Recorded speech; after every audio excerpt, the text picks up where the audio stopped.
Hi, and welcome to Adventure Habits. Thank you for coming back again and joining us here to find out more of the best adventure habit top tips from some of the best people in the world for giving that kind of advice.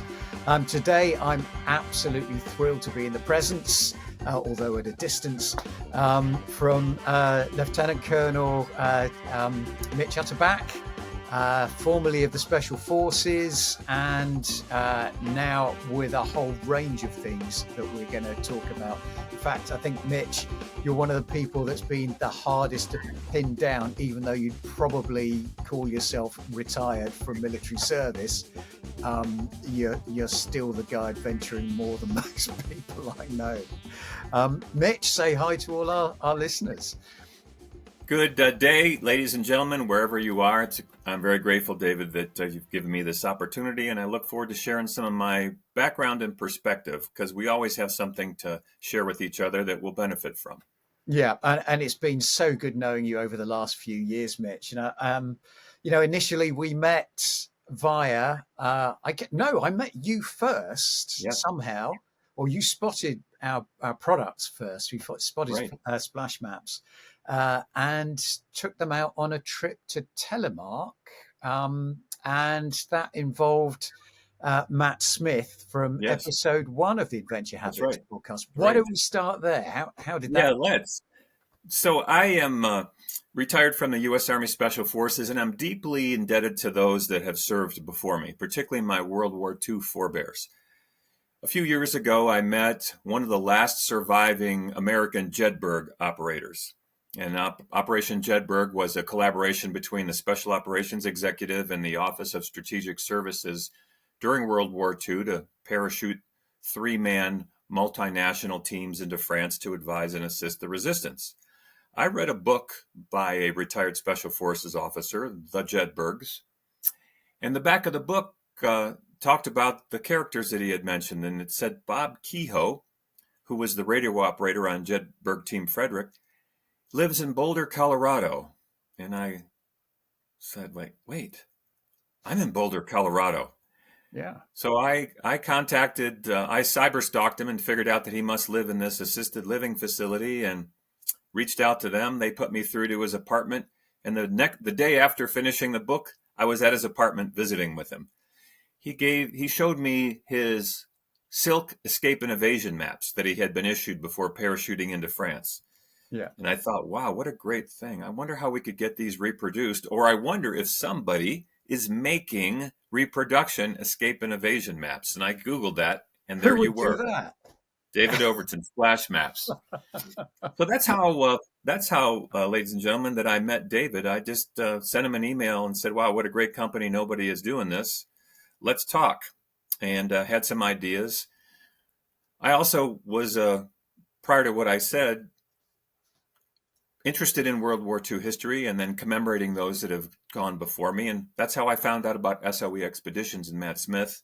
Signed up to do one of his trips, the Heroes of Telemark expedition, and told him, I said, hey, Matt, this, there's a guy named David Overton who's making these cloth maps. What a great premium for you to give to your paying customers, particularly of the terrain we've covered and maybe the route. So I did an electronic introduction between you two, and that's how I received my first splash map, the Heroes of Telemark splash map.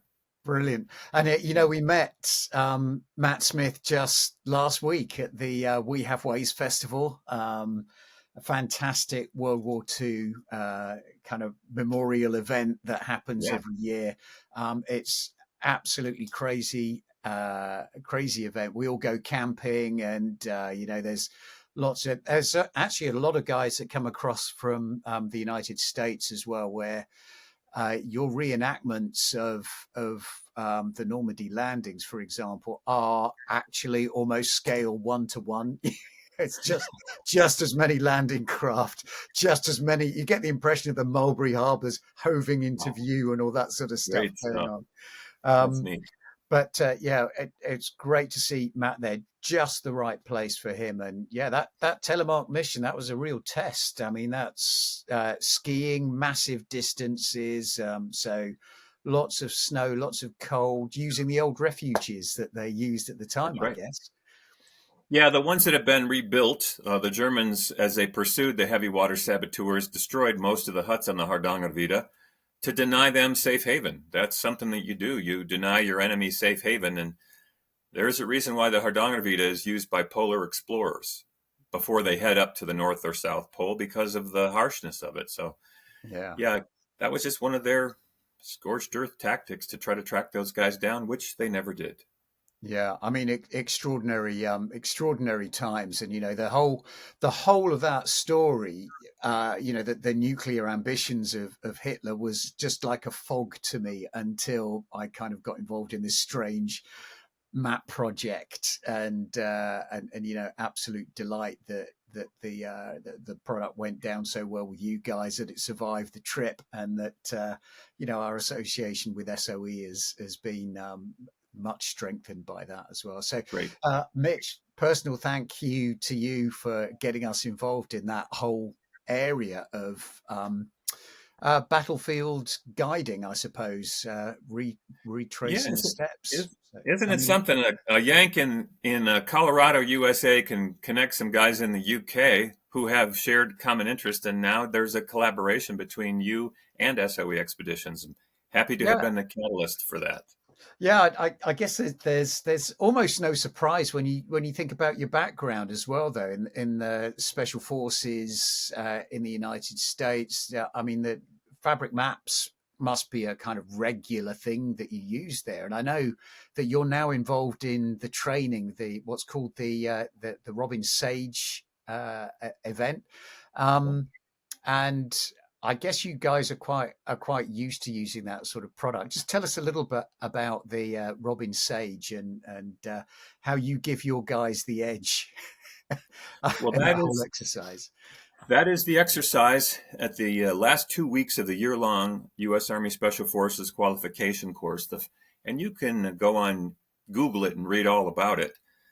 Uh, that's the last 2 weeks of their training, and it's a immersive guerrilla warfare exercise where they um, are in a fictional country advising fictional freedom fighters, and I am one of those.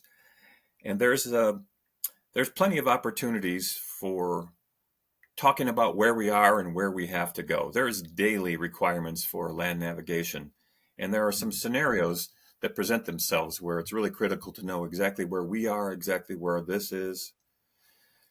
And on day one, I'm able to introduce my splash map into the scenario by showing the students this is where we are, and this is where the bad guys are, and this is what we got to go do. And certainly at the very end, 2 weeks later, when we break character and we can tell them who we really are, that's when I get to do a little product placement for splash maps and say, hey, don't forget, you guys, you can order these for yourself, for your teammates, or give them as gifts, or use them not just operationally in your military service, but as you adventure around the world. These are great things to have. And Mm. so that's how I've been able to be your product placement guy Yeah. with some U.S. military training. And hopefully more people are learning about it, and more U.S. military folks are finding reasons to buy. I think the evidence is there, and there's lots of very interesting orders that come across from the States now. Yeah, we advertise out there as well now through Facebook and Yeah. various other things, but Yeah, I see that. there's definitely a core of military people, and I think in general there's a lot more interest in there's it's like bushcraft on steroids over there in the States. I think we I mean, I hear of preppers, and we have preppers now in this country as well. It's caught on. In fact, I understand there are two prepper shops even in London, so specialist shops just for prepper types. But people who are kind of preparing for the worst, Yeah. and to go live, I guess, on by their own wits in the wilderness, etc. That's a much bigger thing in the States. You've got a lot more wilderness than we have here, Yes, we do. perhaps. That's another thing. Um, but that's I see a lot of those orders coming through, and I often think, yeah, Mitch probably knows this guy. I hope so. I hope so.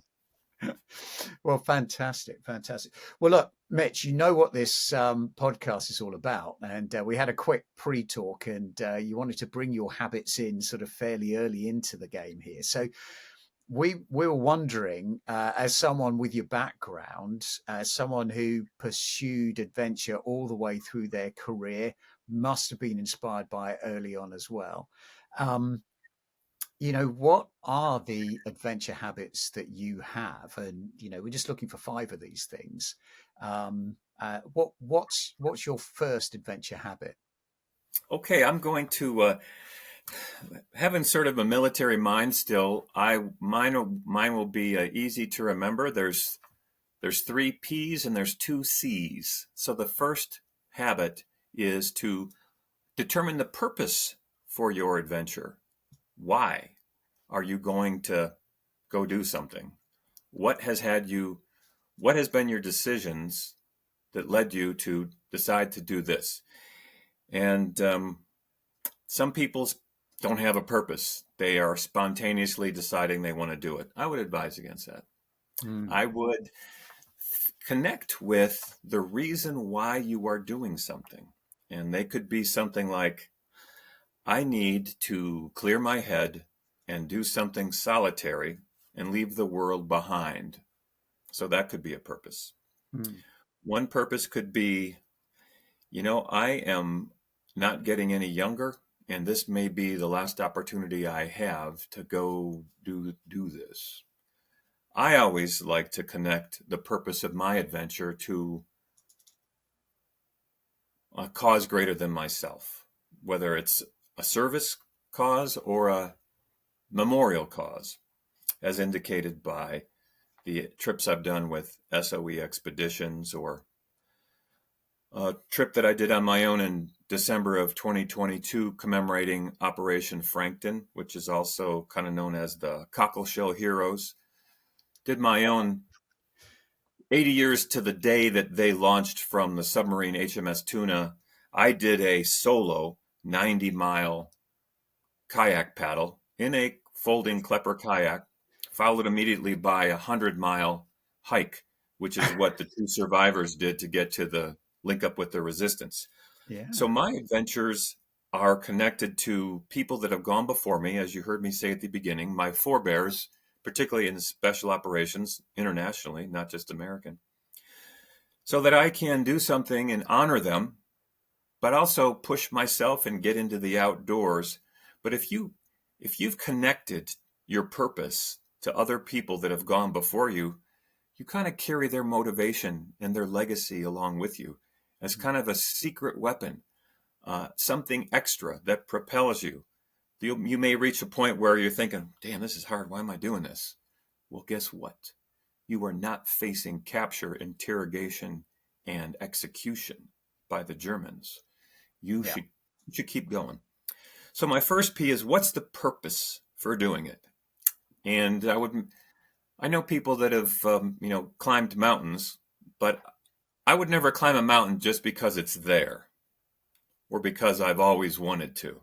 You got to do it for something else. I love that. It's because it just resonates quite deeply with me because there's so many things you could do. You could run as far as you can, or you could climb the highest thing, or whatever. But if you stop and ask yourself the question why, and if the answer is well because it's there, or I'm just challenging myself, um, it's almost as if there's a higher thing that you're seeking. And one thing I just learned about you was like your involvement during the COVID pandemic in Colorado. I believe you're big in the coordination of all the Mhm. activity there around PPE and all that sort of stuff. And it was, it's easy to forget those times, but how logistics became so important. And you used the phrase on the video that I saw there. You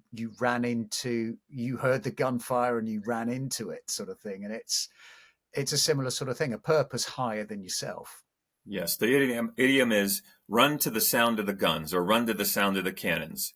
Move yourself to the point of crisis where perhaps you can make a contribution.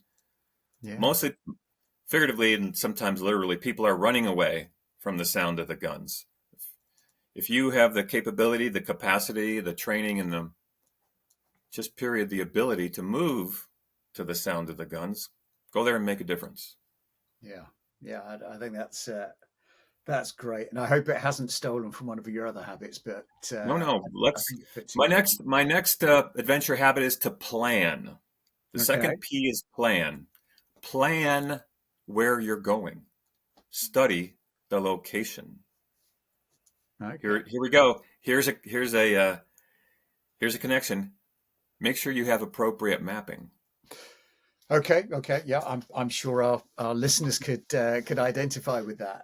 If only there was some guy who was making cloth maps that are much easier to carry on your adventures. Anyway, Yeah, you don't want those paper folding things, really, do you? I mean, no, that's not at just a all. No. nonsense, really.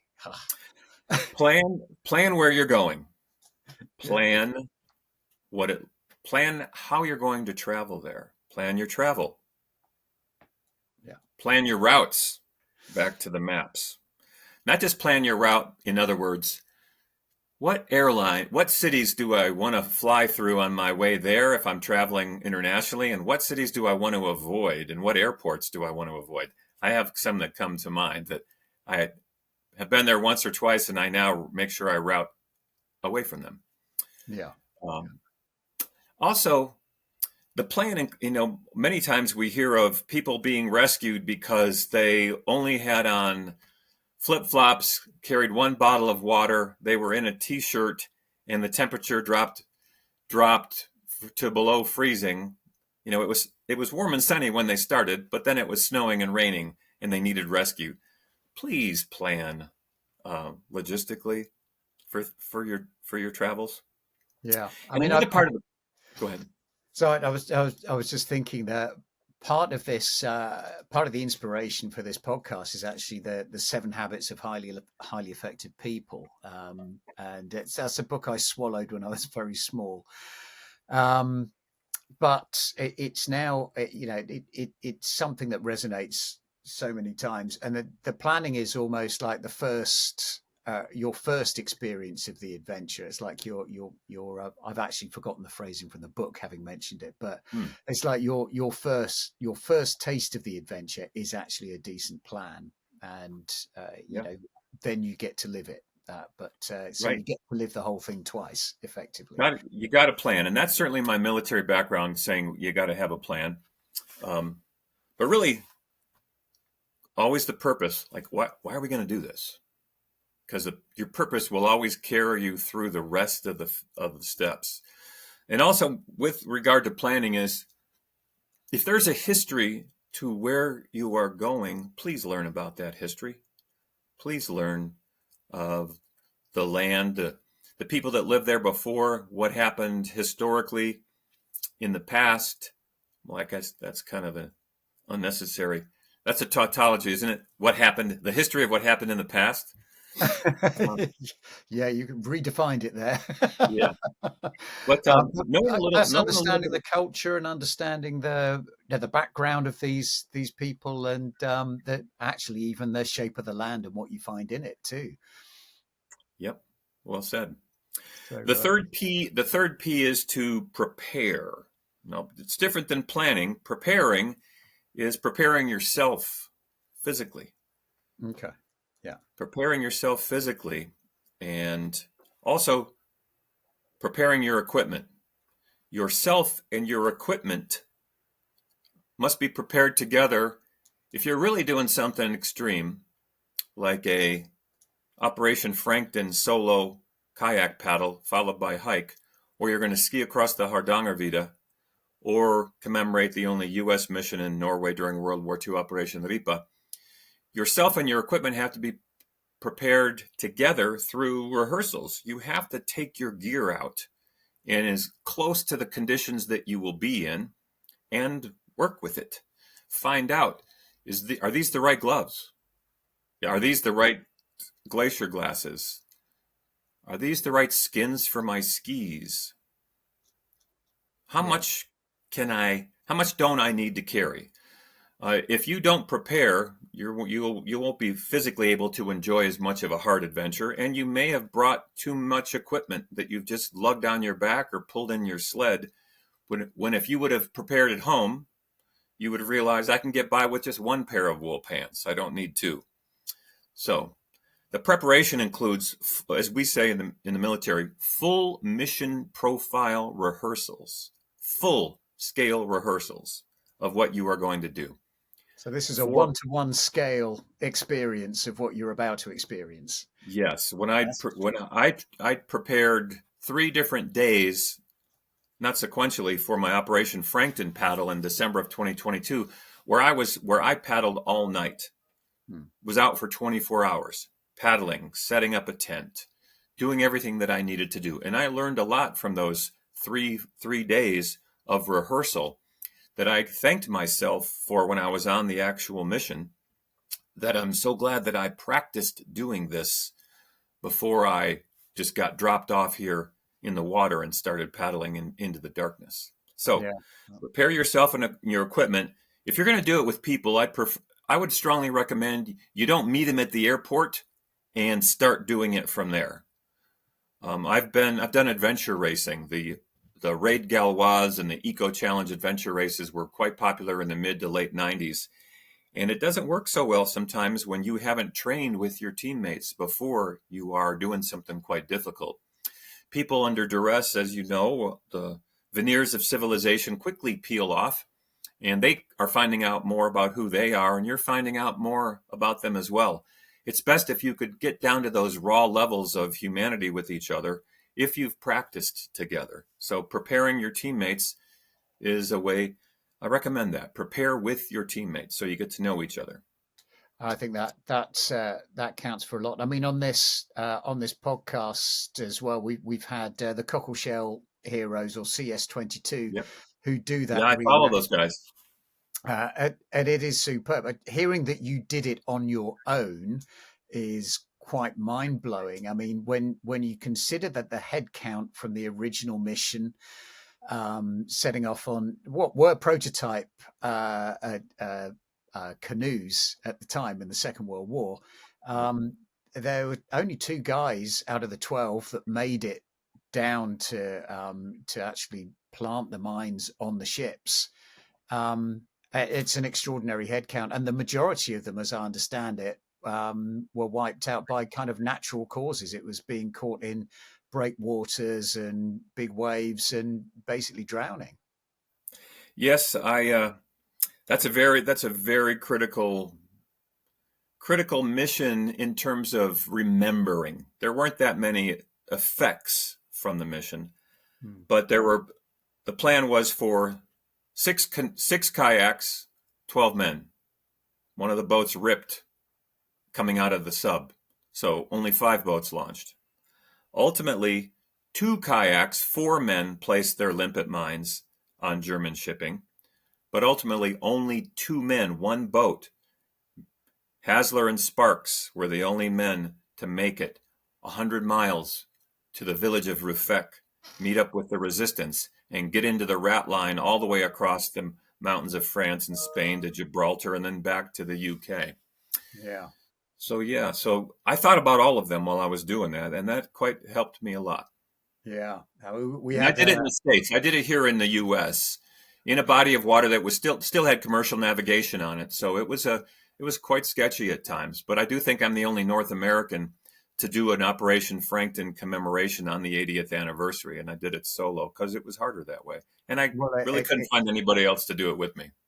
And it's a big thing to commemorate, and it's great to see it's being recognised and used. And I wonder if now's the time there's a question that I wanted to ask you, Mitch, because you know an awful lot more about this stuff than me, and you physically experienced it yourself. So, if there's one thing that we can learn, in our adventures today from World War II, from those experiences, from the things that the history there, is there anything that stands out?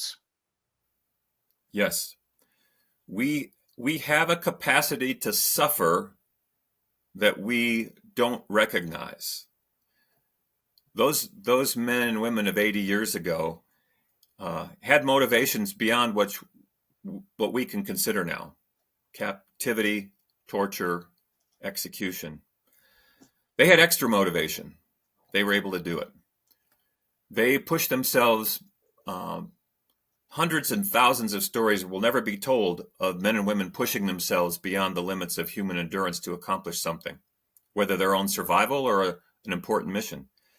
We as human beings physiologically still have that capacity. We just need to find the motivation, connect cognitively with our physical abilities, and we too can do things that sitting here between you and I might seem impossible right now, but it can be done. So the ability to endure and to suffer is what I want to remind people of.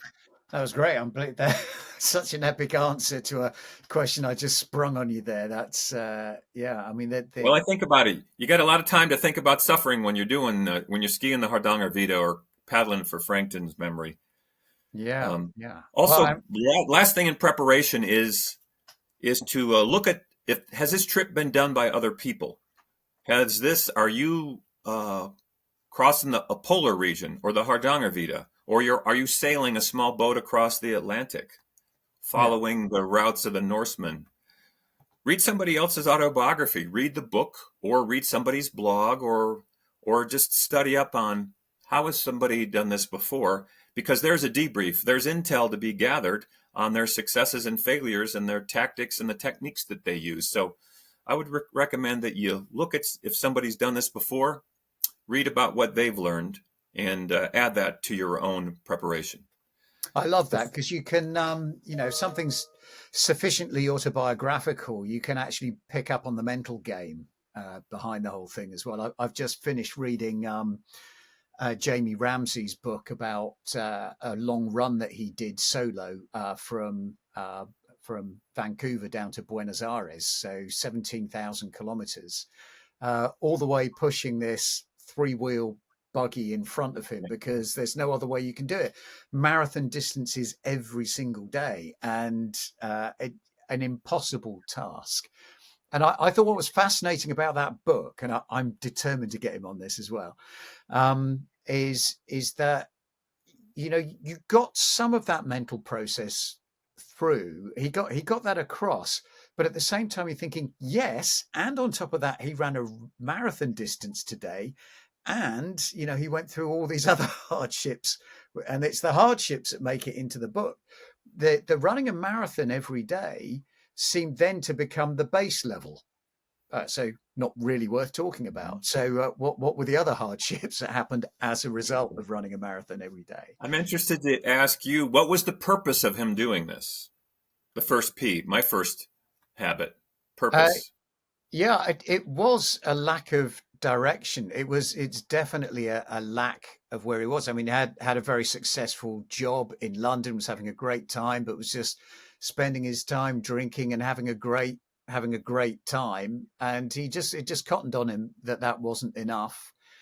He certainly became interested in a lot more charity work. So it was, and closely affected by male suicide as well, which is, it's a big thing in this country, as I understand it is in yours. He actually ran over the Golden Gate Bridge at one point, and I think that's the second or third largest suicide point on the planet. So I think it was a lack of something in himself, and he's latched onto this, but he was just capable of running. He'd already done the Marathon des Sables and things. I'm glad you told me that. I wanted to ask so the listeners can see that the purposes can be something as simple as helping yourself, healing yourself. Could be the purpose for your adventure. So, okay. My fourth step is to communicate. So we've got purpose, plan, prepare, and communicate. Communicate your intention to your loved ones. This is what I'm going to do. Also communicate to other people that this is the goal that you're going to do, so you can't back out. That's called, what is that called? Pre-something. But when you announce that you're going to go do something hard, pre-commitment. So you tell other people that you're going to do it. And then they ask you occasionally, so how's your plan for Operation Frankton coming along? You can't say, that pressure. Oh, it's going to be too cold. I decided not to do it. No. So communicate your goals, enabling pre-commitment, and then certainly communicate with your loved ones while you're on the adventure. And that Yeah. may require the use of a satellite phone if you're really out in the middle of nowhere. But establish a regular comm schedule with loved ones to let them know, particularly those that are supporting you, that I'm out here, I'm doing it, I'm off, I'm in a hut for the night, or I'm off the water, the sun's coming up and I'm off the water for the day, I'm okay. Because you need support of your loved ones, and all you can give them while you're out focused so much on your adventure is the communication and the fact that you love them too and you're still alive. Yeah, because I mean, a lot of our lives are based around assumption that everything else is just carrying on around you, and that you've separated yourself from life for a bit, Yeah. and that's just the way that it is. But in actual fact, that's quite that could be quite a selfish way to look at things. If Yeah. Some people want to completely disconnect, but those people back home aren't disconnected. So unless you're in a program that doesn't allow you to take a comm system, I do recommend letting your loved ones know daily that I'm safe for the day, because that Yeah, allows them to take it. Their blood pressure goes down a little bit, and they can exhale, knowing that okay, they're safe for the day at least.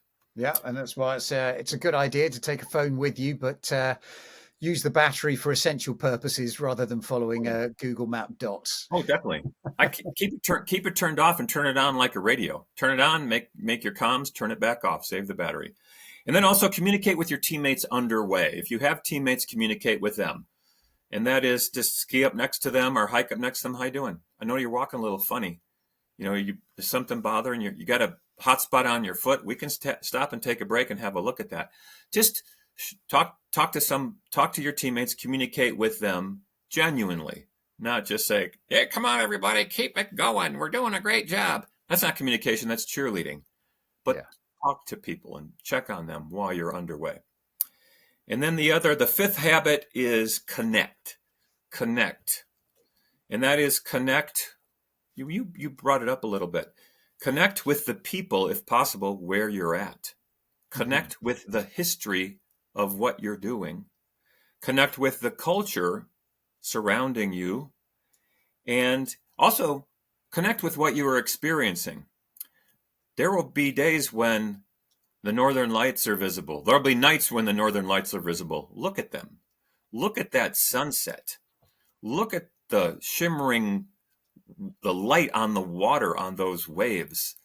Look at that wind blowing outside. And aren't you glad that you're in a hut right now instead of being out there in that force 10 gale with your skis? So connect with nature, connect with yourself, and connect with the moment. Mentally record those scenes. And also connect with your pain and suffering too. Because if you Mm. connect with your pain and suffering while you're doing it instead of ignoring it, you can recall, is this the worst it's ever been? Probably not. So you just have a memory that, hey, I've done harder stuff. Keep going. Don't focus on that. Uh, keep pushing. So Yeah. connect with yourself physically, emotionally, mentally, and spiritually. Connect that way. Oh, And that's great to those hear are my because 5 adventure habits. and they are fantastic ones as well. And I love that the last one about connection because where I've heard that the most strongly was when we did a special episode from America. We were at the Boston Outdoor Expo, and I was lucky enough to meet people like Liz Dernstein, who's Yeah, I the remember when you were there, right? yeah.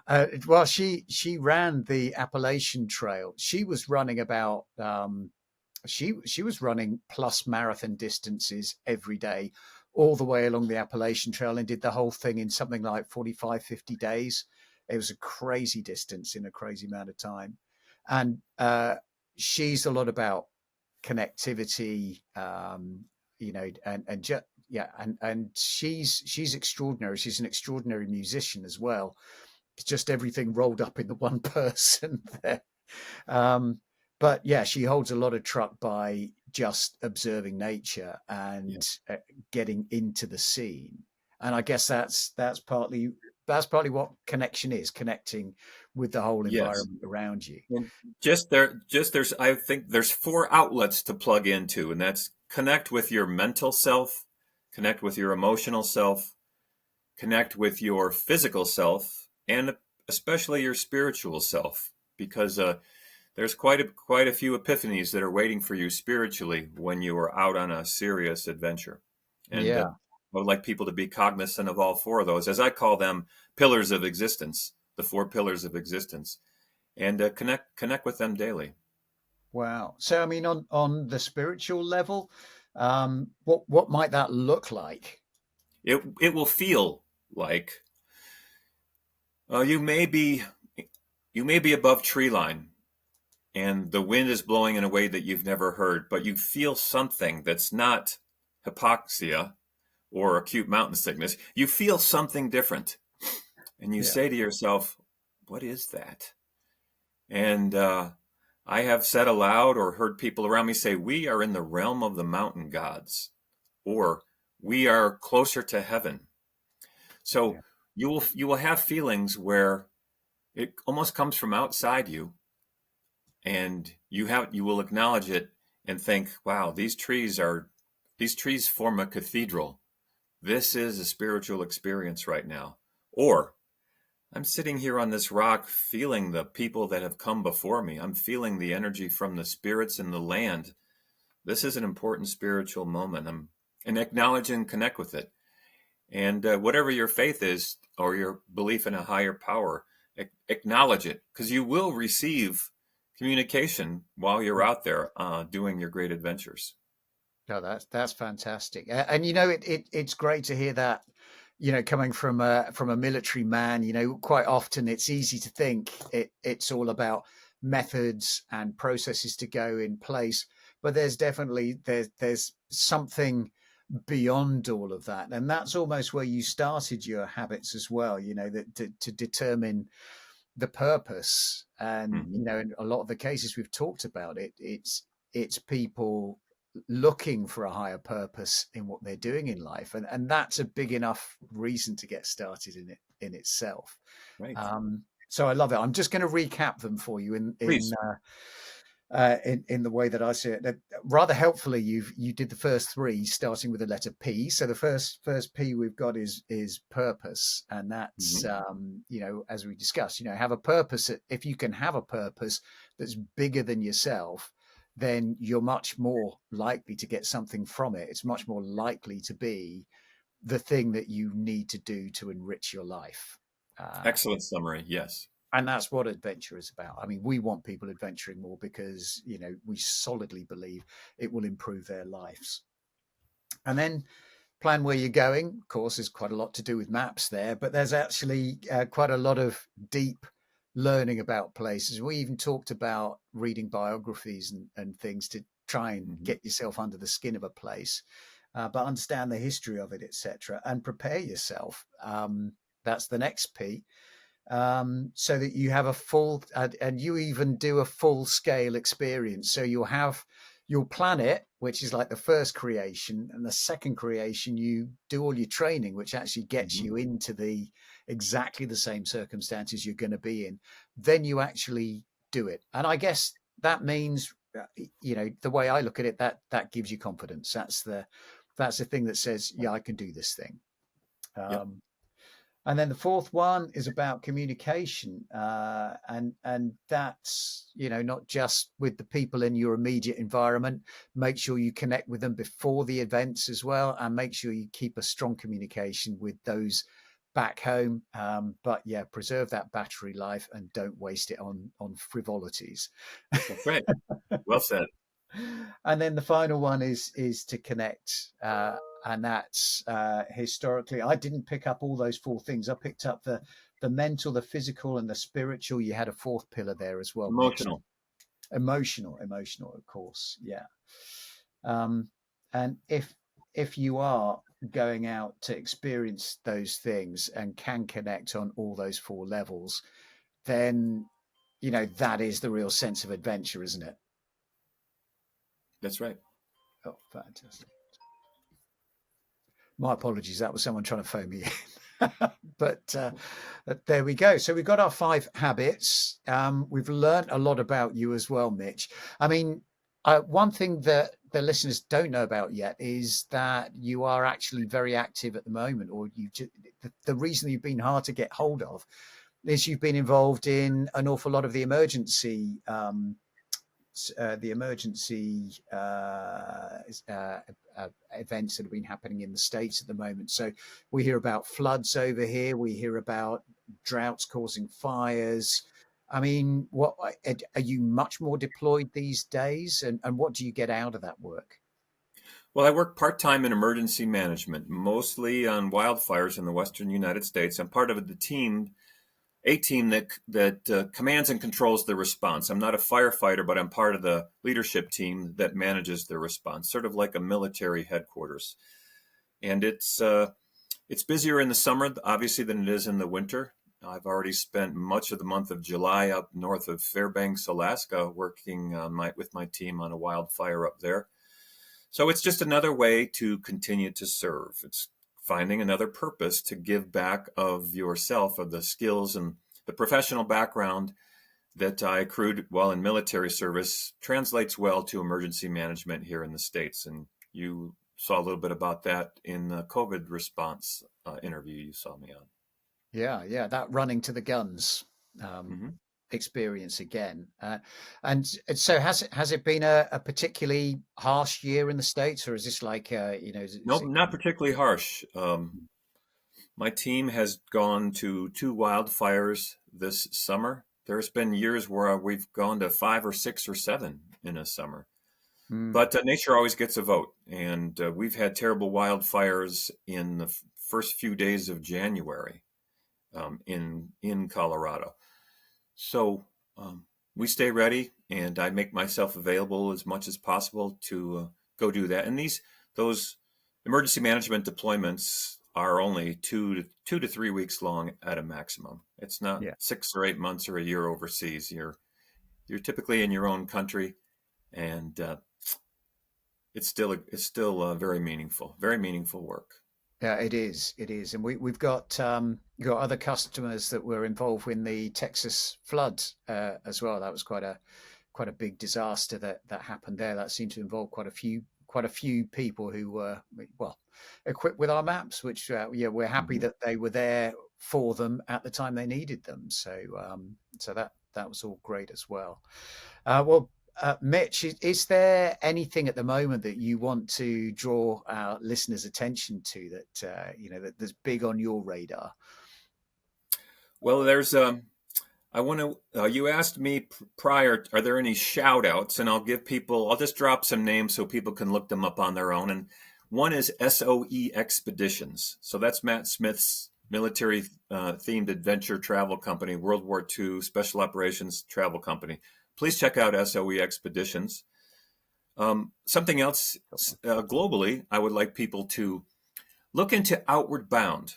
The Outward Bound is it's a great outdoor learning and teamwork program, really all around the world. I did Outward Bound as a 17-year-old, and I did Outward Bound just last month again.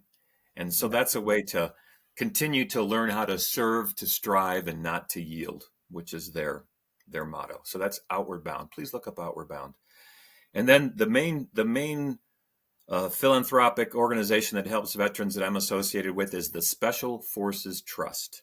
The Special Forces Trust. Okay. Yeah. Please give them a look. Okay. Well, that's wonderful, and we'll put the links to all of those on the site at Thank the you. end. And of course, with SOE Expeditions, you'll see them in episode number 1 with Matt Yeah. Smith. Outward Bounds, I know the at the young end, but yeah, it continues into as long as you want. I could go and do an Outward Bound. Yeah, you sure can. I just did a 6-day Outward Bound course for veterans, open boat sailing off the coast of Maine in the Northeast United States. But as a 17-year-old, I did a 24-day mountaineering and a rock climbing expedition in the Cascade Mountain Range in Oregon.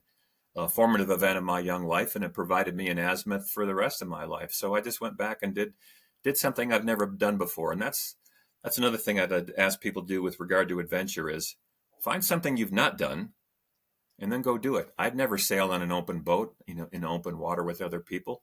So I Mm. just did that last month. So that's another Oh, piece of advice. fantastic, fantastic. Well, those are three great shout outs, and Yeah, and the Special Forces Trust as well. I mean, Special Forces in the States, I'm always trying to save up for Soft Week. It's an expensive event, though, to put a stand at. So we haven't gone there yet. But yeah, big plans for the coming year. So let's see what happens then. Great.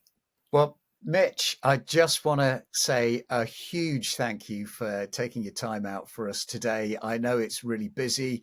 What's your next thing? What takes you away from home? Well, David, I'm here in Colorado through October on standby to be called to a fire. If And then November, I'll have another Robin Sage exercise in North Carolina, and I'll just wait for I wait for the phone to ring or something to come across the email that says, "Hey, it's time to run to the sound of the guns." In the Yeah, I think I'm in the gonna I'm mean, gonna keep that phrase. Can I use it more often? please do, please do. I don't own it. I think it's great. Mitch, really thank you so much for your time with us today. I love your adventure habits. I know that everybody else is going to love them too. Thank you. And we'll spread them around as far as we can.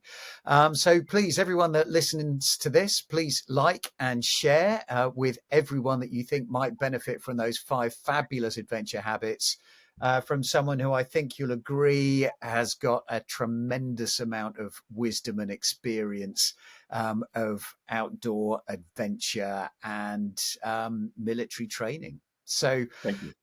thank you very much, Mitch, and goodbye. Thank you, David. All the best to everyone.